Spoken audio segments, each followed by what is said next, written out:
She thinks that car will ever be hers. Never in this life.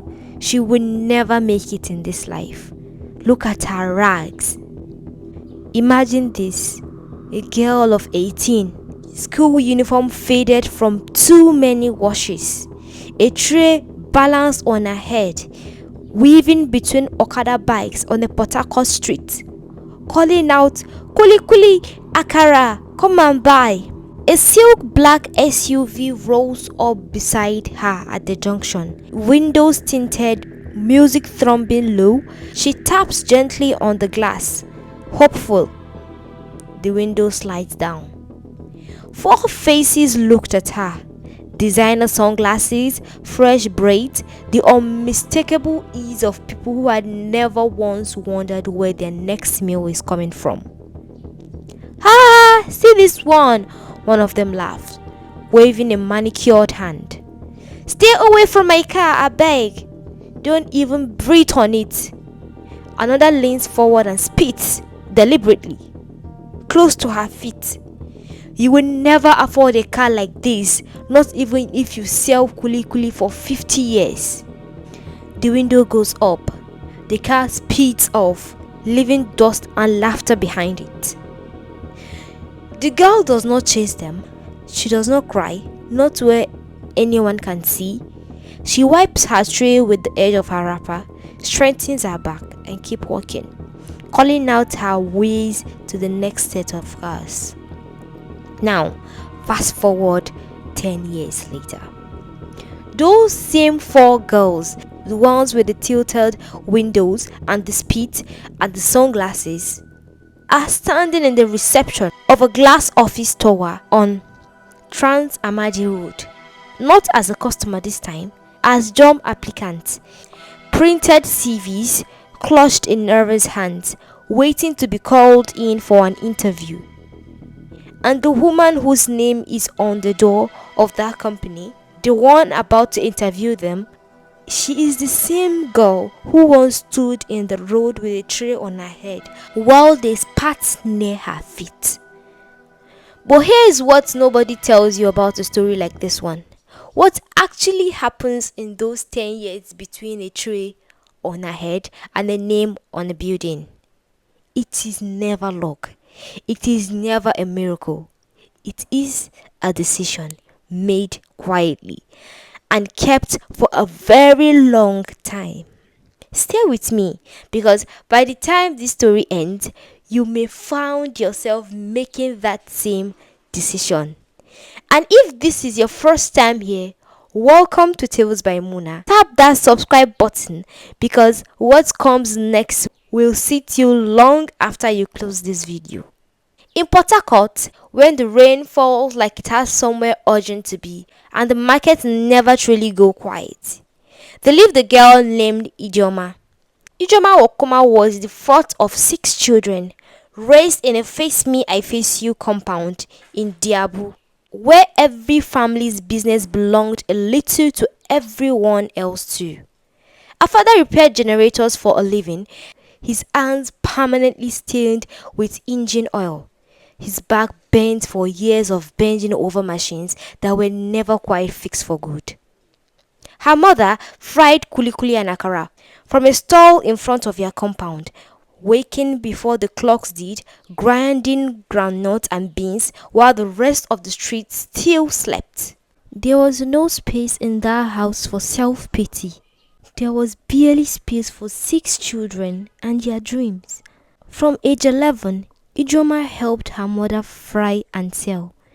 By 13, she carried her own tray to school routes and junction after classes, calling out prices, making change, learning which customer paid promptly and which ones needed to be reminded twice.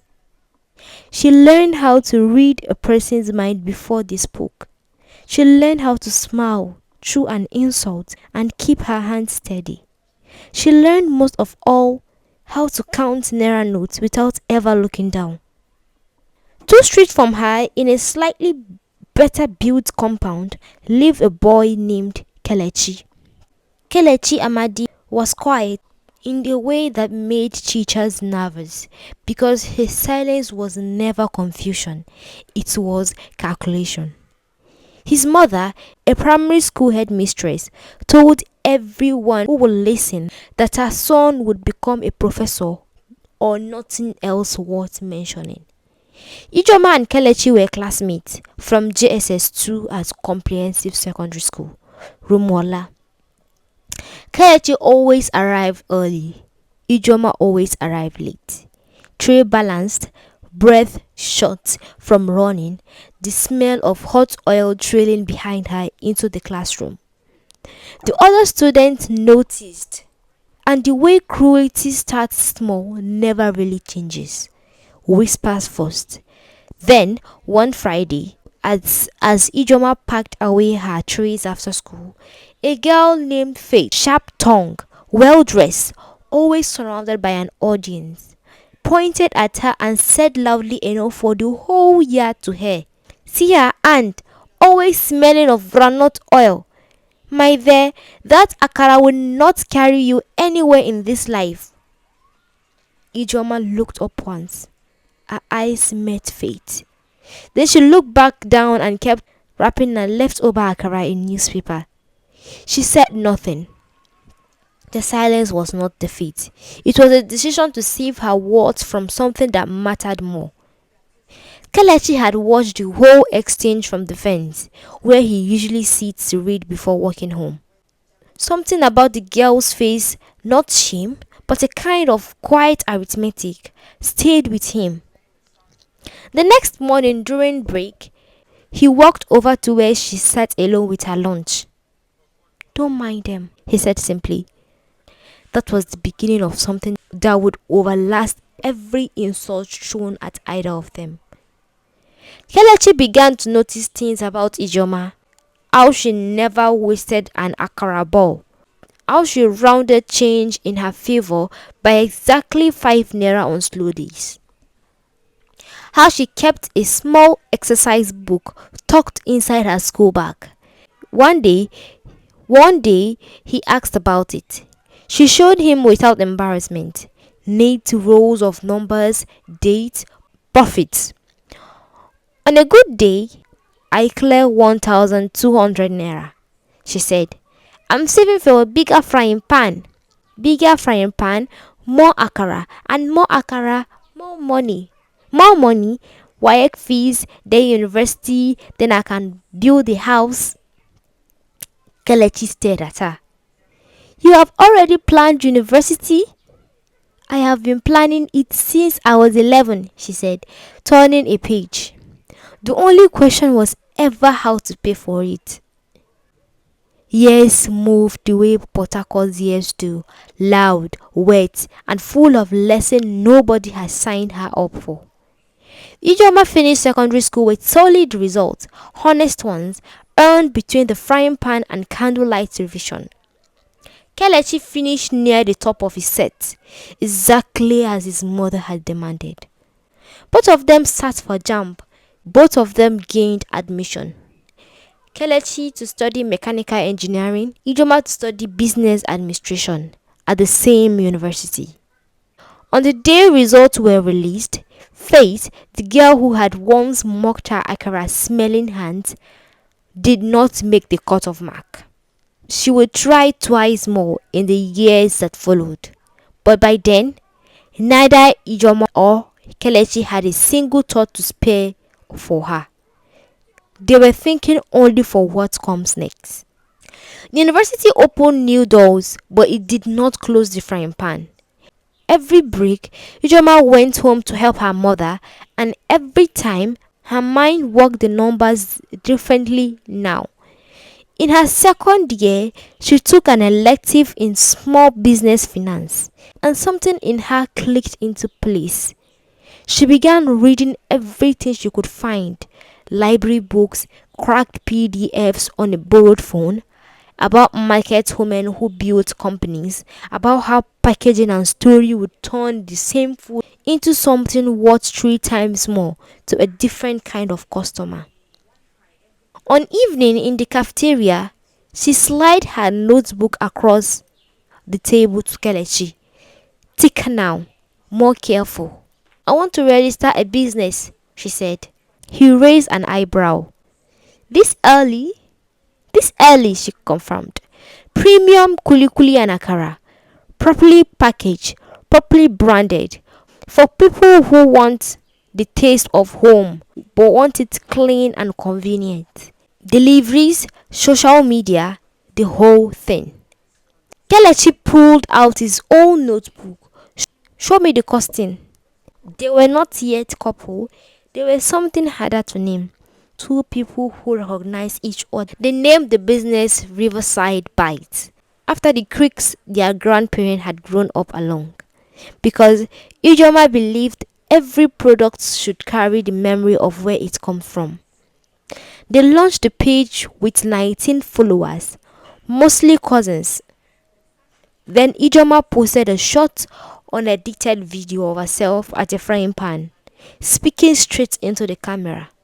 People used to spit near my feet for hawking Kuli Kuli in my school uniform, she said, lifting a golden crisp piece with a pair of tongs.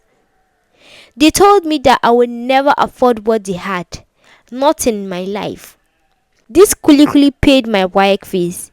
This Kuli Kuli is paying for the business you are watching right now. There is no shame in honest work. The only shame is staying still while your life waits for you. The video crossed 60,000 views in 4 days. Others followed. Then a mention on a Port Harcourt lifestyle page. Then an invitation to speak at a young entrepreneurs met up in Lagos. By graduation, Riverside Bite had a registered name, a small production team, and standing weekly orders from 3 office buildings along Trans Hamadi.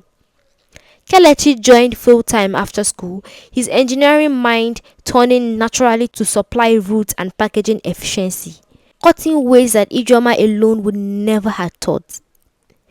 Together, they moved from a corner of the family compound to a rented shop in Mile 3, to the glass-fronted office where this story began. She kept one thing from the old days, sitting on a shelf behind her desk, the very frying pan her mother once used. Visitors always ask about it. It reminds me, she would tell them, exactly where I started and exactly what I can survive. Then come the day Riverside Bites posted an opening for a client relation officer. Application poured in. Among them was a name Ijoma recognized instantly. Fate. The same Fate from the tinted window car. The same voice that had told her she would never afford it. She would never make it in her life. Kelechi found Ijoma staring at the application on her screen. What's wrong? Nothing, she said. Then after a pause, do you remember the girl who used to laugh at me on the road? Fate? Yes. She applied for the client relations role. Silence sat between them for a moment. So, what will you do? He asked. Ijoma closed the laptop gently. I will interview her properly, she said. And if she is good enough, I'll hire her. Bitterness is expensive. I don't have the budget for it anymore. Faith walked into the interview room and recognized Ijoma before she had even sat down. Her confidence, so loud in the memory Ijoma carried, drained instantly from her face. Ijoma simply smiled, warm and unbothered, and extended her hand. Welcome to Riverside Bites. Tell me about yourself. Faith stumbled through her answers. Not because Faith was drowning in the weight of a sentence she would speak at decades earlier at the car window. At the end, Ijoma leaned forward. You are not quite ready for the trial. Learn the systems, do the work, and we will talk again after that. Faith's eyes filled. Ijoma, I'm sorry for that day, for the car. I let that story go a long time ago, Ijoma said gently, but firmly. The only question left is whether you are ready to let it go too. What you have just watched, a girl who turned a frying pan into a company, who answered insult with silence and silence with a notebook, is not a fairy tale. It is a blueprint.